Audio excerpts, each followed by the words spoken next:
Other news that's coming in now.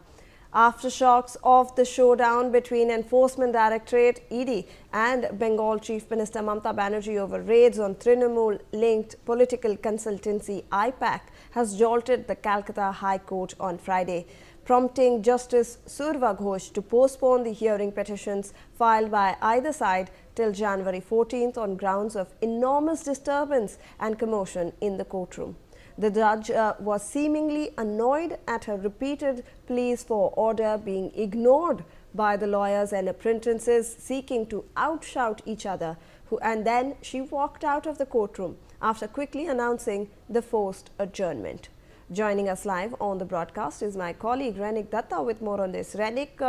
जो courtroom में जो सीन्स थे वो केओस के थे, कमोशन के थे और फाइनली जज जिसकी बात सुन नहीं रहे थे लॉयर्स, वो फाइनली वहाँ से वॉकआउट कर गई। उन्होंने पूरी जो हियरिंग है उसको अडजर्न भी कर दिया गया था और उसके बाद ये भी खबरें आ रही थी कि ईडी अब दूसरे बेंच को अप्रोच करेगी, इनफैक्ट चीफ जस्टिस को भी लिखेगी। देखिए, एनफोर्समेंट डायरेक्टरेट की तरफ से ये पूरा मामले को लेकर बहुत ही सीरियस कंसर्न लिया गया है, क्योंकि कोलकाता हाई कोर्ट में जब ये पूरा मामले को 14 तारीख तक डिले कर दिया गया है, 14 तारीख इस पूरे मामले का अगला हियरिंग का डेट दिया गया है कोलकाता हाई कोर्ट का जस्टिस सुब्रा घोष के बेंच की तरफ से। ठीक उसी टाइम पर ईडी का सूत्र से खबर मिल रहा है कि ईडी अभी सुप्रीम कोर्ट में मूव करने का प्लानिंग भी कर रहे हैं। दूसरे तरफ अगर देखा जाए तो कल जब एनफोर्समेंट डायरेक्टरेट की तरफ से मामला किया गया था मुख्यमंत्री ममता बनर्जी के खिलाफ में करीब 12 धाराएं में ये मामला जो है वो एनफोर्समेंट डायरेक्टरेट की तरफ से किया गया था, जिसमें सरकारी अधिकारी को काम में रुकावट डालना, चोरी करना और उसके साथ साथ एविडेंस टैंपर करना के जैसे आरोप भी ममता बनर्जी के खिलाफ में लगाया गया था। उस मामले का सुनवाई कल दोपहर 2 बजे जस्टिस सुब्रा घोष के बेंच में होने वाला था, मगर दोपहर 2 बजे जब जस्टिस आप पहुंचे थे ठीक उसी टाइम पर कोर्ट रूम के अंदर इतना कैओस हो रहा था, इतना गैदरिंग हो गया था और इसी वजह से जस्टिस सुब्रा घोष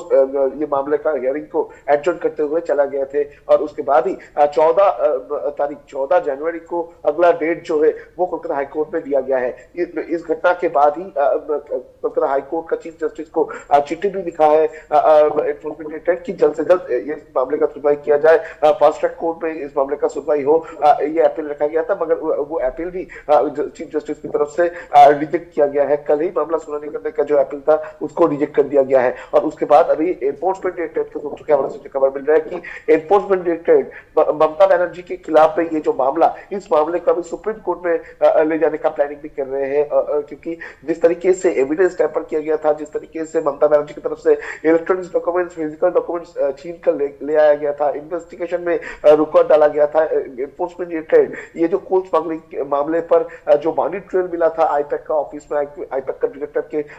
अकाउंट में, वो मनी ट्रेल का इन्वेस्टिगेशन में जिस तरीके से डॉक्यूमेंट्स जो है वो ममता बनर्जी छीन कर ले लिए थे, वो बहुत ही इंपॉर्टेंट डॉक्यूमेंट्स है ऐसा ईडी की तरफ से कहा गया है। तो फिलहाल ममता बनर्जी के खिलाफ में कार्रवाई करने के एक प्लानिंग भी एनफोर्समेंट डायरेक्टरेट की तरफ से किया जा रहा है और इसी वजह से सुप्रीम कोर्ट में भी इस मामले को लेकर एनफोर्समेंट डायरेक्टरेट अपील कर सकते हैं कि पूरा मामले को जल्द से जल्द सुनवाई किया जाए। जी रेनिक, धन्यवाद आपका।